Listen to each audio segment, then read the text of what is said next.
That's the reason he won, and that's what I'll tell everyone. So you can tell yourself. All right. Cool.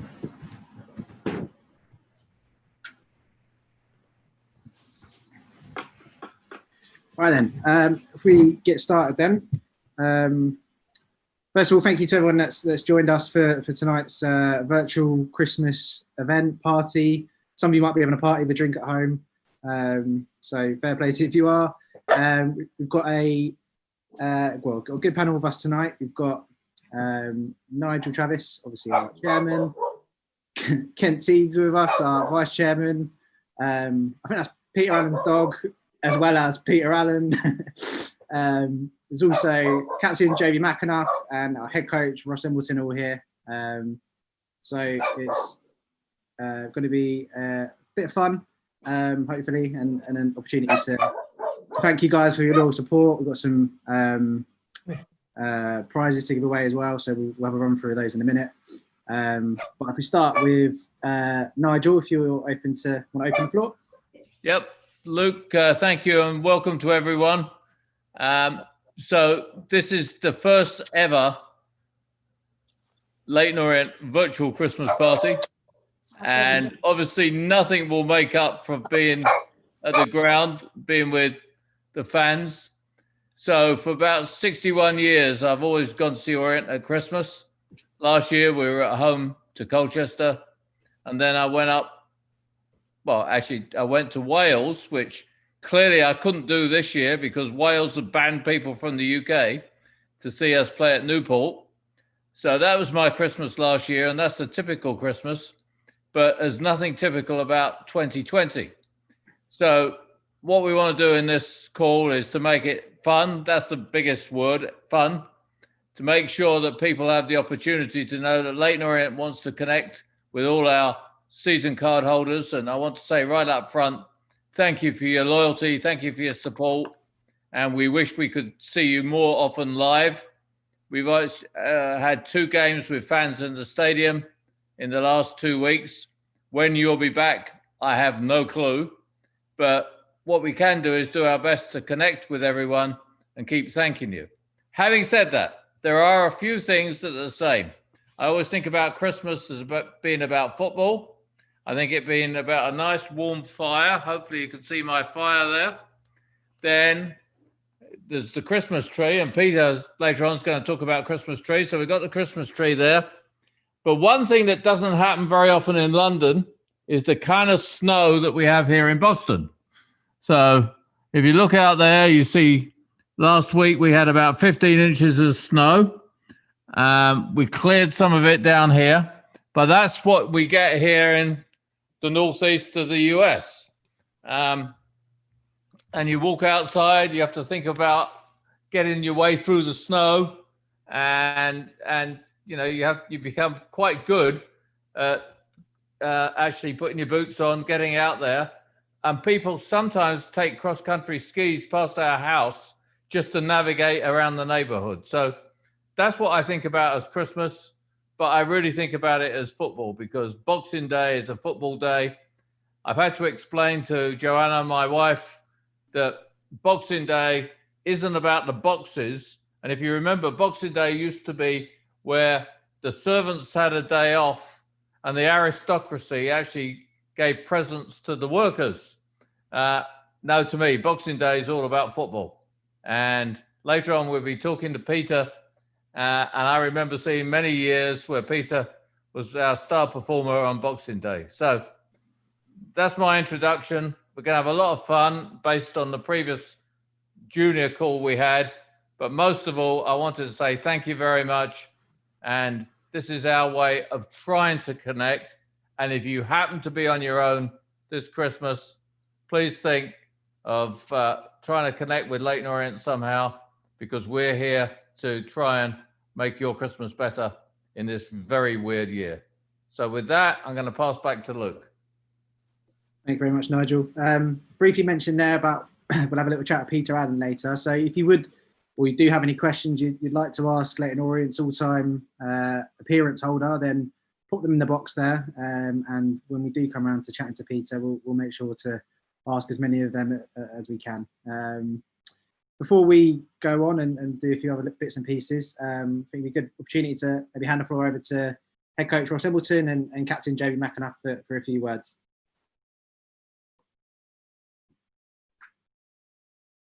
Oh, you're on mute, boss. There we go again. Another technical glitch. Not gone well for me tonight. Welcome everybody.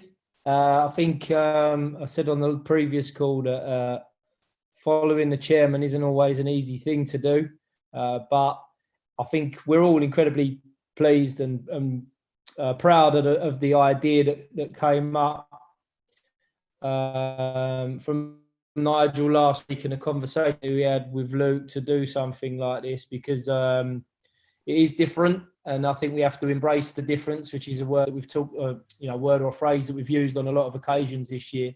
So be able to do something like this to get in touch with people is incredibly important. I think we'll talk about football, and I'm sure there'll be different questions that come up through the evening, but I think this time of year is so easy to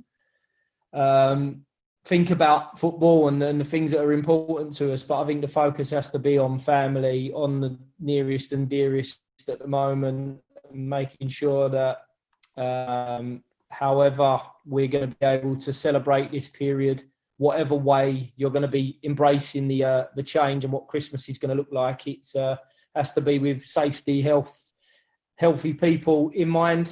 It's been an incredibly up and down, strange, unique year. And I think the most important thing for everybody is that we try to focus on this Christmas as a memorable one, in terms of turning it into positive memories, because there's been so many losses, there's been so many changes, there's been so many interruptions to people's lives in the last sort of 8 or 9 months, to be able to look back and remember this important time of year, which families and nearest and dearest that should take precedent, is the most important thing. So we'll be doing everything we can to help the football side of it, to make it a positive experience for everybody to look upon. We do miss you. I think that's the major thing for me, is that we had that carrot dangled in front of all of us just over a week ago, in terms of people being allowed back into the stadium and what it can look and feel like. And now it's all been drawn away from yourselves and from us again. But embrace what Christmas is going to look like. Try to enjoy it. Try to stay healthy and safe. And I hope I will take this opportunity to wish everybody a Merry Christmas.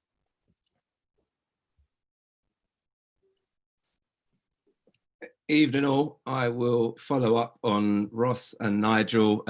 Firstly, by saying, obviously, good evening. Hope everyone's keeping well. I suppose from my point of view, it's very important that you guys know from the players' perspective how important your support has been up till now. Nigel and Kent, as we all know, are very modest and certainly are not blowers of their own trumpets. So I'm sure I'll embarrass them a little bit, and just say your support has enabled those guys, to really look after everybody at the football club. And that isn't something that's lost on certainly the players, but not just the players, all the staff and everyone connected to the football club. I think that's a massive thing for us, that's helped us get through what has been a difficult time and what will obviously see us through to the other end. I think those of us who were here for a previous regime, I dread to think what would have been going on at the moment, with certain people in charge. So for that, of course, we're all very grateful for Nigel and Kent, but ultimately we're all very grateful for your support and what that has helped us as a club, be able to do throughout this period, really. So, it doesn't go unnoticed. Again, following them from Ross, that support that we managed to have for those 2 games honestly makes such a difference for us, as coaching staff, as playing staff. I think those that are in the ground, although the numbers were limited, it didn't sound like it. And, from our point of view, I think that really coincided with a top performance, I think particularly second half, to obviously beat Newport. So we are missing you, and we know that you're missing the games, but we are aware of that support and we're very grateful for it.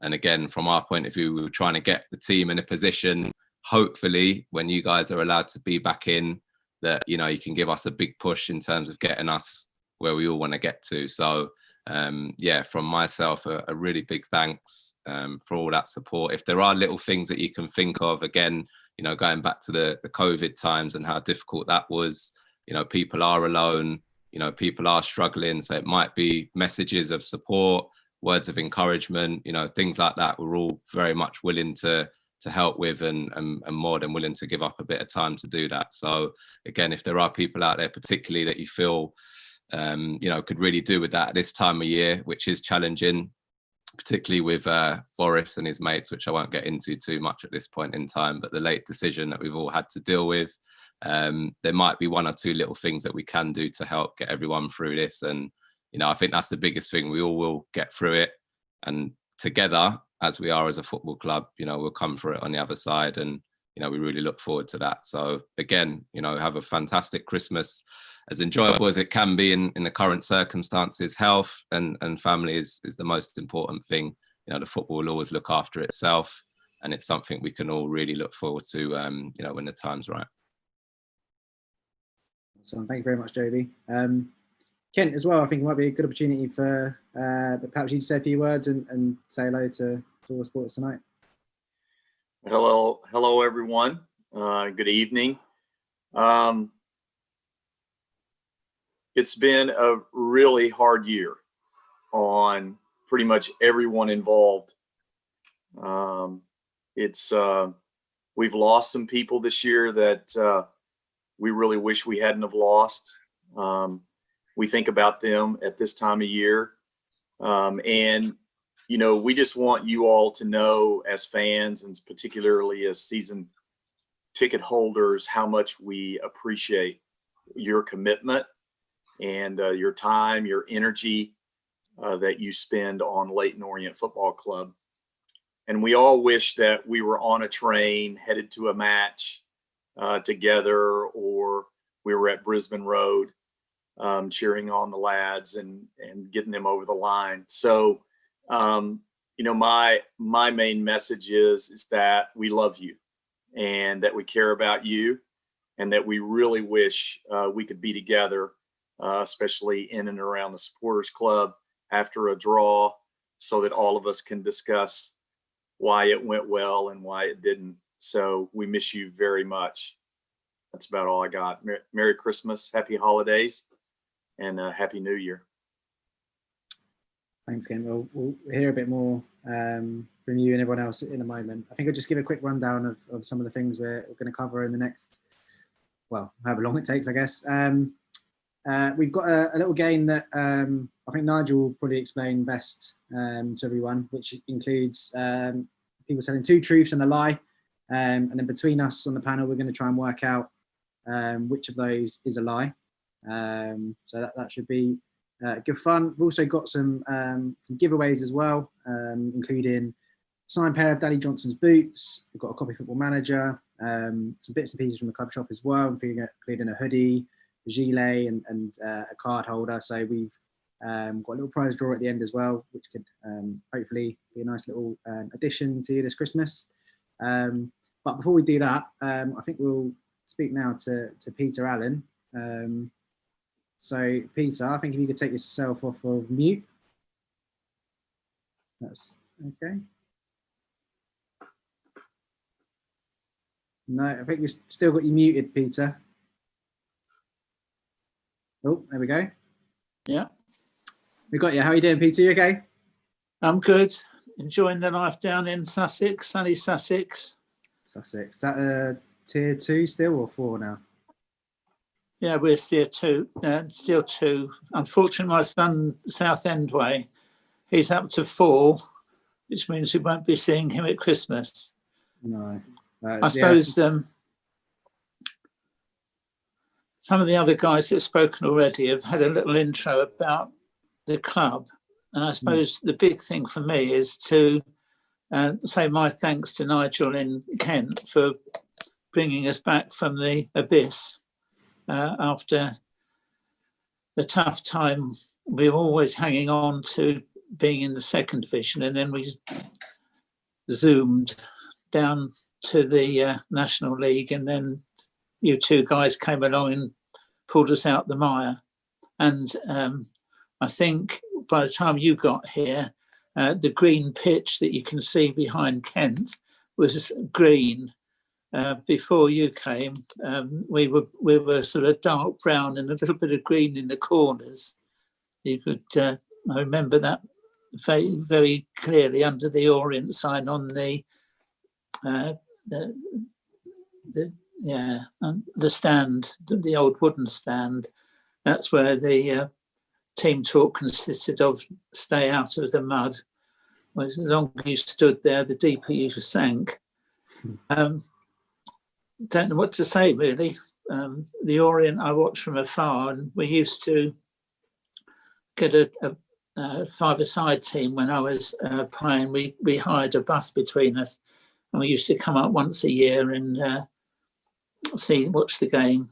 And it's amazing to see how it trickled down the leagues, and then the clubs pulled itself together, and there's been some good years.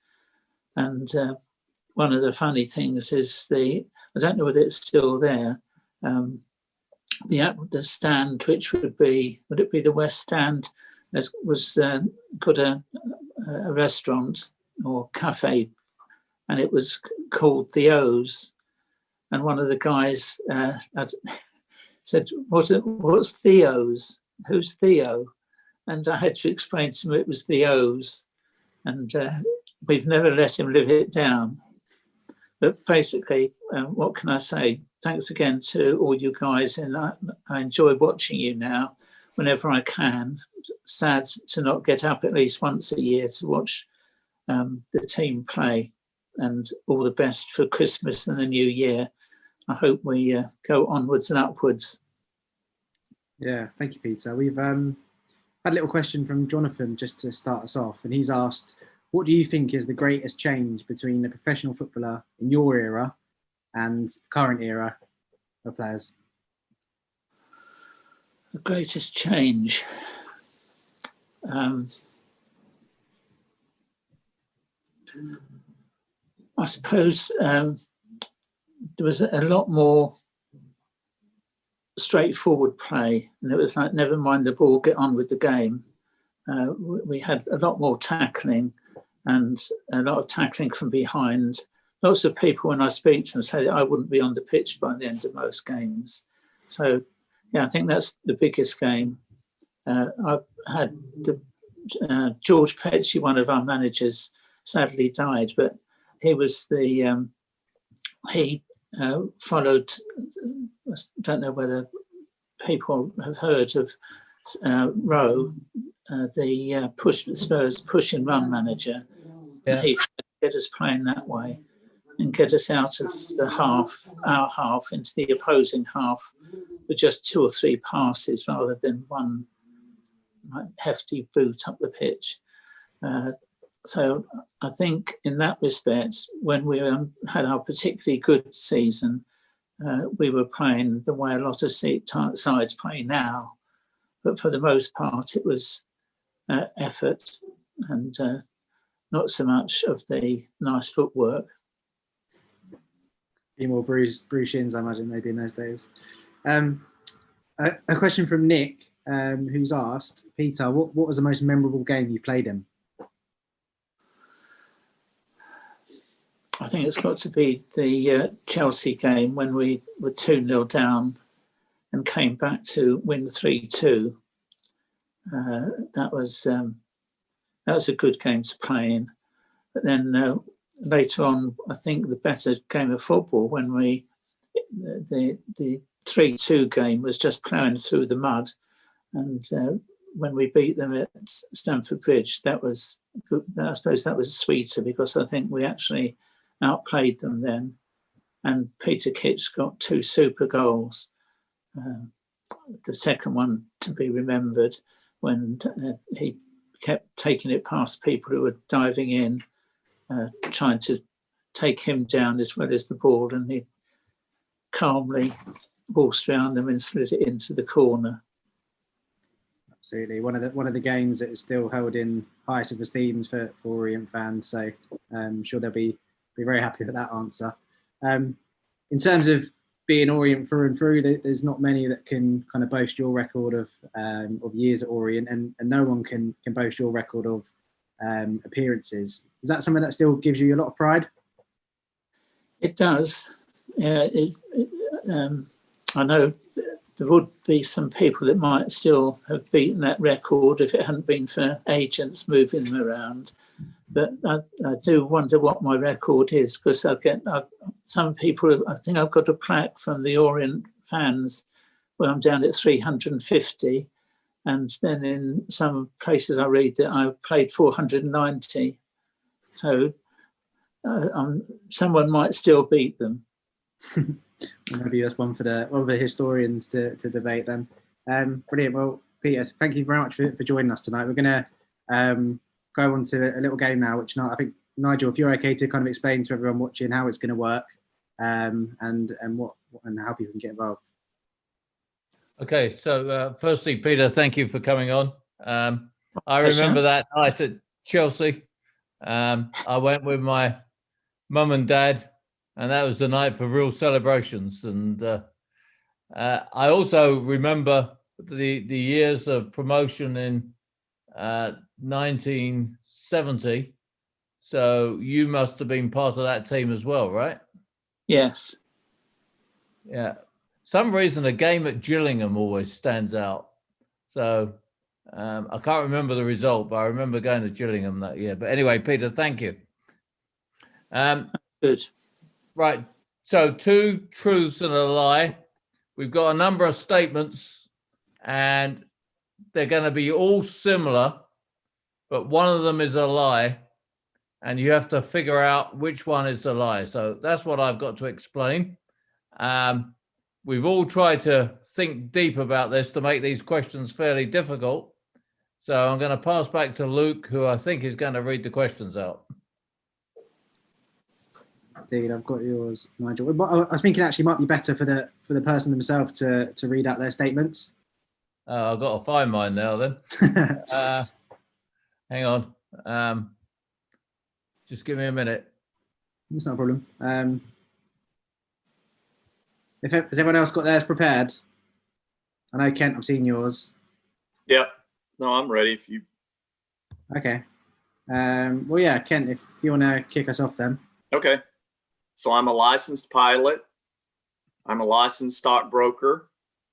And I'm a licensed real estate agent. Okay. So, Nigel, have you got any questions on Kent for that one? Yeah, I was pondering that when I saw it earlier. Am I supposed to guess? Is that what you want me to guess now, or is that for someone else, Luke? I think just between the panel now, would you maybe come up with a unanimous decision on which one the lie is? I know Kent's a pilot because he's told me that before. What was it? A real estate agent. I think that's the one I'm most suspicious of. Ross, you got any views? Yeah, I'm the same. I'm with you on the pilot one because I've heard the pilot stories from Kent along the way. Well, definitely heard them from his parents, I think. Kent's probably a little bit more modest than that. But when I met Kent's mum and dad when they came over, she told me some stories about his antics in the aeroplane shortly after the September 11th. I can see the smile on your face, Kent. You know what I mean by that. I'm not sure I'm with you totally on the real estate one, Nigel. He hasn't tried to sell me any property yet, Ross. So no, that's what I'm thinking. Yeah, to be fair. Yeah, I think I'm more. Was it stockbroker, the other one, Jobs? Yeah. He tried to sell you any shares. You don't strike me as a wolf of Wall Street, Kent. Whoa, I don't know about that. That's because we haven't been to Vegas together, Ross.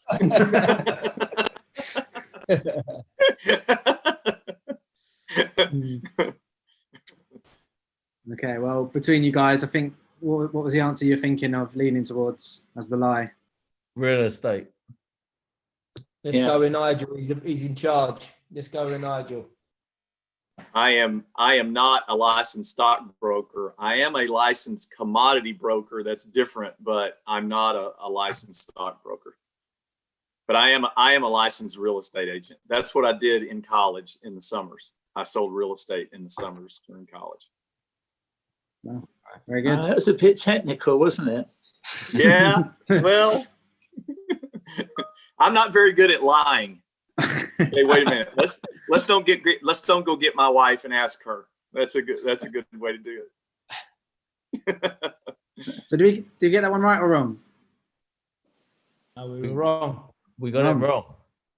Wow. So not a good start, but Kent, you can be happy with that one. Joby, have you got yours ready? Yeah, they're pretty straightforward. I got married in London. I got married in Jamaica, or I got married in Kent's favorite place, Las Vegas. Wait a minute. How many times did you get married? Two of these have got to be true, JB.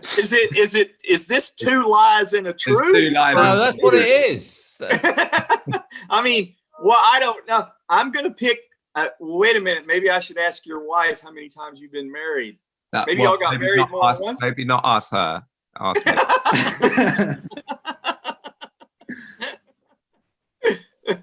Okay, so we have to figure out where you got married. Where I got married, yeah. London, Jamaica, and Vegas. Mm. No, you didn't get married in Vegas. She wouldn't let you do that. That's not. Is that a footballer's thing to do? You could do the stag do in one go. I think I would have heard this. Yeah, I think I'd have heard about the wedding in Vegas. I think. Yeah. I'm sure you've done things in Vegas. Married's probably not one of them.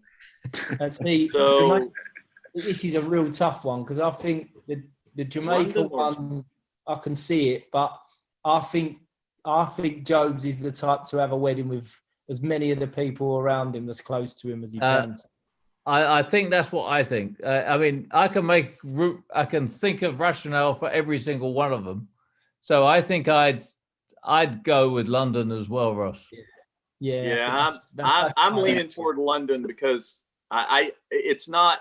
Unfortunately, it's not about Joby where he decided to get married. I think it's more about where she decided to get married. So I'm going to pick London.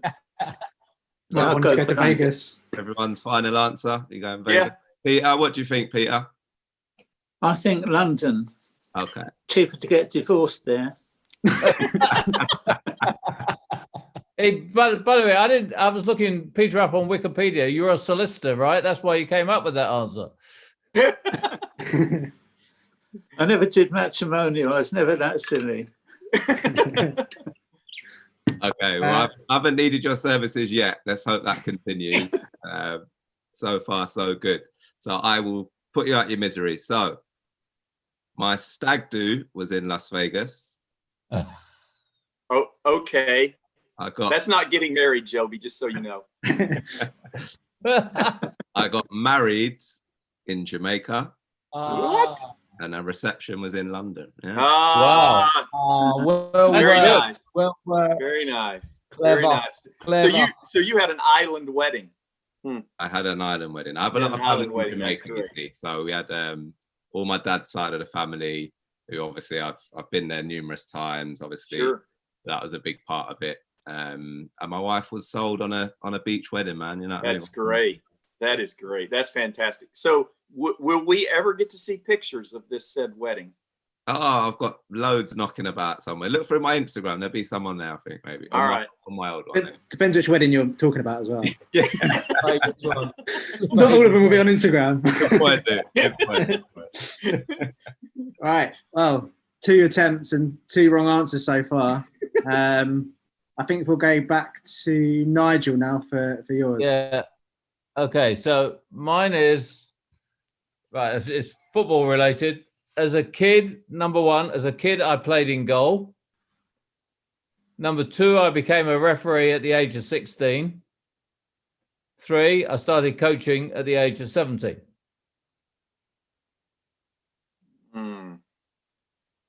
Goal. I think the referee one is true. Yeah, me too.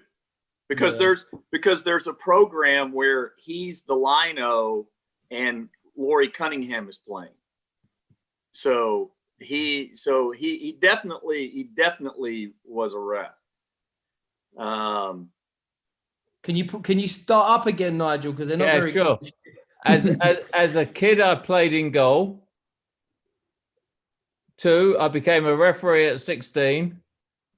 3, I started coaching at the age of 17. Nah, I don't think he's Tiger Woods. I don't think he played golf as a kid. I don't know. No. No, in Oh, goal. I've never even seen him hit a in golf goal. ball or ever In talk goal. about it. Goal. No, in goal. In goal. Oh, he Goalkeeper. played in goal. Yeah. Oh, he's a netminder. Okay. Netminder. Played in goal. The only thing- No, he did not the play in goal. No.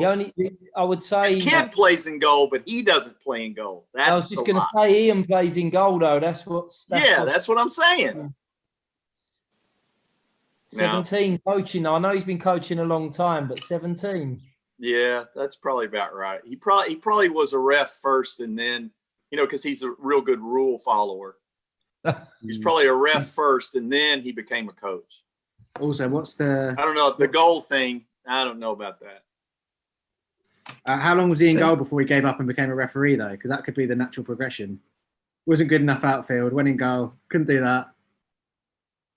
Referee. Told everybody else what was wrong with their game, and then tried to help everybody improve their game, huh?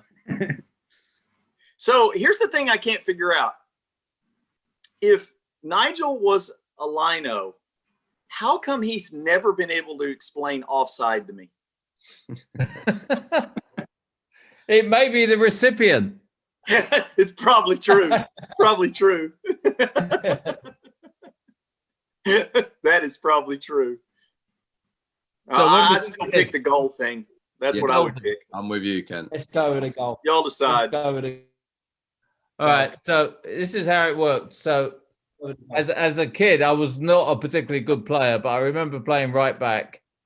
And then I started refereeing at the age of 16, and I hated the way refereeing was run. So I got into coaching, and this is the Orient connection. Besides the lino bit, which was true, I did my first coaching course with Terry Mcdonald, who, of course, was in the Orient team that went up to the top division in 61, 62. He was our left winger. And the year we went up, we were in the top league, which is the equivalent of the Premier League now. And on the 30th of September that year, we played a team called Manchester United. You probably never heard of them, but we played them at home. The result was 1-0 to us. And Terry scored in the 89th minute with a screamer that went in the south stand goal. And then 5 years later, I was doing a course with him side by side. And I thought, oh, my God, I've died and gone to heaven. So I did start coaching at 17. There you go. So, guys, got it right. First right guess.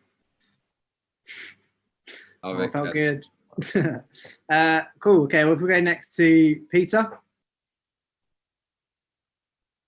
Right. I don't score many goals, but I can remember 3 particular goals I scored. One at home to Leyton, and it was a tackle that I won about 30 yards out, and I didn't touch it again. It was a 50-50 tackle, and we both got there together, but for some reason or other, my tackle flew into the top corner of the net. So that was one. I scored a particularly quick goal, Millwall away, after 30 seconds. And the last, I remember Boxing Day at Sheffield United, when there was Tony Curry there with a super player. And again, another tackle. I won the ball in a tackle, ran through, beat 4 other players and put it in the top corner. Wow. That's the end. Tough. So, Joby, have you ever tackled the ball into the net? I was going to say I wouldn't like to be on the end of it if you missed the ball. I've got to be honest. So that was the goal against Luton, the goal against Sheffield United, and the goal against Millwall. Yeah, that would be the first one that I would question, because he's here to tell the tale. If he got out of Millwall alive, there's every chance it could be a lie. I'm going to challenge that, because I always remember going to Millwall and we won 1-0, and it may have been when Peter scored, but I can't remember. And I came outside and I heard these Millwall fans, and I'll take all the bad language out. I heard them say, "Well, there ain't many Orient fans here. They're not worth bothering about." So a guy brings up the newspaper, looks at it, and he goes down and he says, "It looks like Manchester United are in town. It looks like Bury, back in the day, are in town. Let's go to Euston Station. We'll get some action there." So they left us and went off to Euston. But I think the Millwall one may be true. Millwall's one of the scariest places I've ever been. I sat there when we beat them 5-3 when Martin was manager. And I was in the so-called community stand. Let me tell you, there's no such thing as a community stand at Millwall. I think... I think Peter's thrown that tackle one in there, but I think that's a true one. I think that's a true one, because it would be too obvious for it to be a lie. Is it one of those where it's too specific to be a lie, do you think? Yeah, I do. What was the last one against? Sheffield United, wasn't it? He beat 4 Sheffield and put it in the top corner of Sheffield United. Well, it was a classy player. I mean, I saw him play a lot, so he was a very classy player. So I think that's probably true. That lends itself to the tackle not being true, Nigel. I know, that's the trouble. And then perhaps this is really difficult, isn't it? I'm going to go for the tackle. No. And if it is true, I need to get some kind of video footage of a goal, a 30-yard challenge, and also find out who was in goal, Peter. Get him on the Zoom. Nigel was in goal. Nigel was in goal. Yeah. It was the Millwall. Millwall after 30 seconds. Nigel was in goal. Nigel, you threw us off the beaten track. I know. But by the way, just for Joby's sake, Joby, back in the day, a lot of these games weren't filmed. I know you're a young man, but we didn't have that in those days, did we, Peter? No. I think some of my early games aren't filmed either, Nigel. In fact, Americans over here find it really difficult to believe that there was no football on TV when I was like a kid. I mean, you used to be able to see on BBC and ITV curling and table tennis, but there was no football. It's amazing how it's changed. So we need to track down the footage of that tackle then. Yeah. Who did you say it was against? Luton. We'll get our history guys on it and see if we can figure that one out. We get Joe to try and recreate it. Right, last up. It is... Who is it? It's me. Ross. Well, when you're ready. Okay. Yep. So... I represent. Yeah, you got me. I represented Essex at cricket. I got down to the final 20 of Deal or No Deal. And the final one is my son was born at Butlins in Bognor Regis. Well, I'd say that the last one has to be true.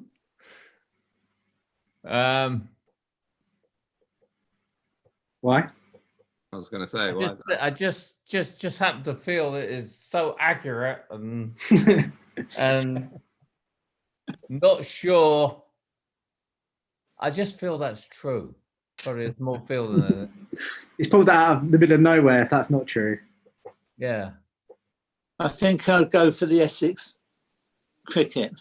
She used to be a cricketer as well, didn't you? Ross, when I was at Essex, we used to have a book of people that we let get away. There was about 100 people in there, and you were not in that 100 people that we let get away. So you must have slipped really through the net. So how many, with Deal or No Deal, how many people, when you say you got to the final 20, how many people were on TV? No, so I went to the auditions and got right away to the final interview. And I was at the studio for the filming, and they asked me if I knew anybody that had ever won any money on Deal or No Deal. And when I worked at Tottenham, one of the young coaches that worked for me had won 25 grand. And I told him that he'd won 25 grand, so I didn't go on the final show. I'll say Good answer if I'm making it up, Luke, isn't it? Good answer. Or is it a bluff? No, I think I've heard that one on a long trip back from Carlisle or somewhere like that in the early hours of the morning, I think. Yeah. So if you're chalking that one off, you're left with Bognor Regis and cricket.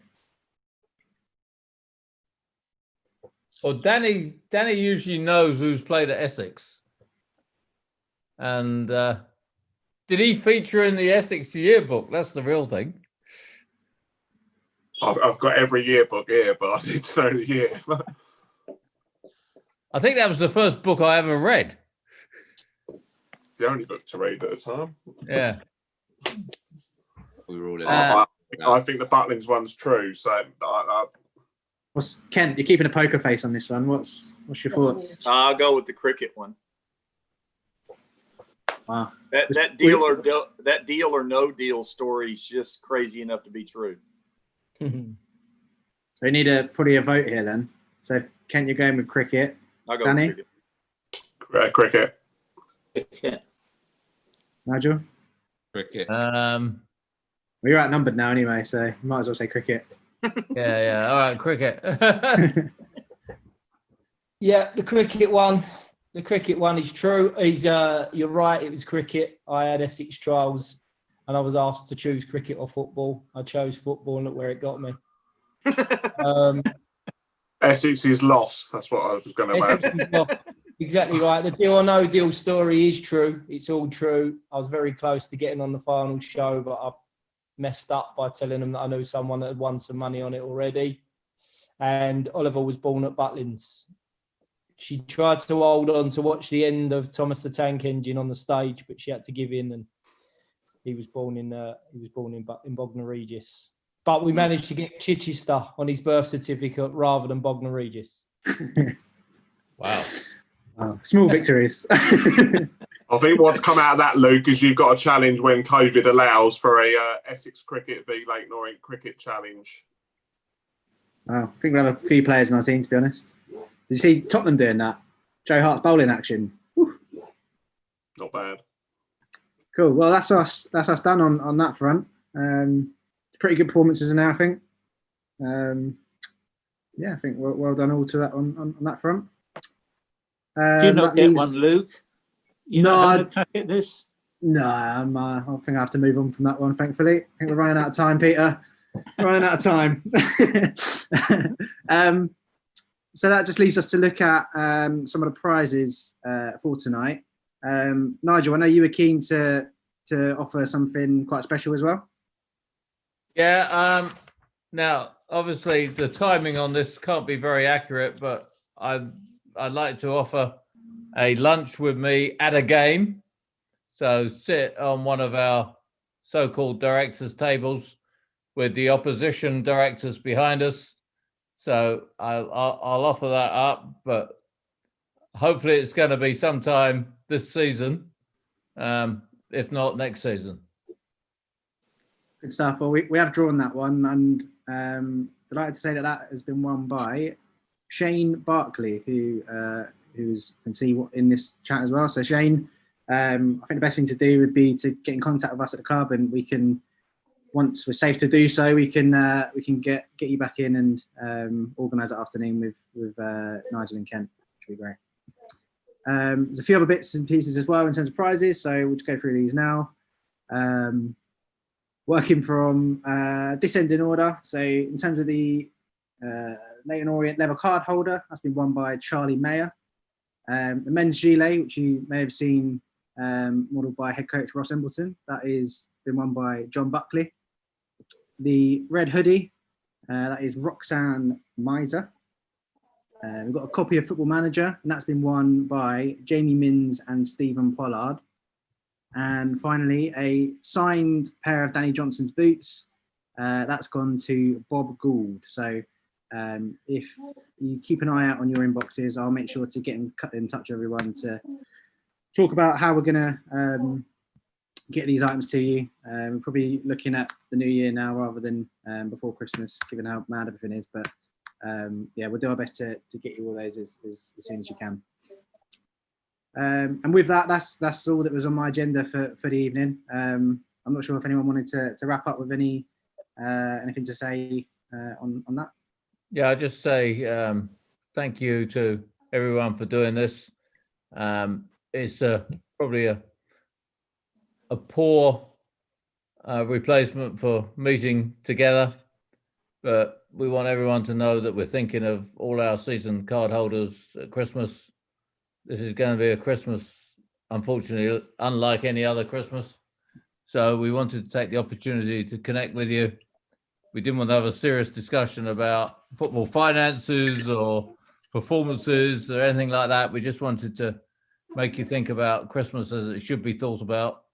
And we're hoping that when you celebrate New Year's Eve and you make the predictions for the new year, that we're all more accurate than we would have been this year. I don't think any of us would have made a prediction as to what was going to happen this year that would have been accurate. So let's hope it's a much more positive situation that comes out of 2021. And as people said at the start, the big focus has to be on family. So can I wish everyone a very Merry Christmas, success at Cambridge on the short journey there, success at home to Southend, and a very happy New Year and a prosperous 2021. Thank you to everyone for your commitment to the club and for joining today. Thank you. Thank you, Nigel. Just before we wrap up, everyone, I just wanted to take the opportunity to wish Val Jacobs a very happy birthday for tomorrow. Hope everything's okay at the moment, Val. And yeah, I think with that, I think we'll thank everyone for joining us tonight and thank everyone for their participation. And hopefully we'll see you back at the Borough Group Stadium in the not too distant future. So thank you very much, everyone. Thank you. Bye. Happy holidays, everyone.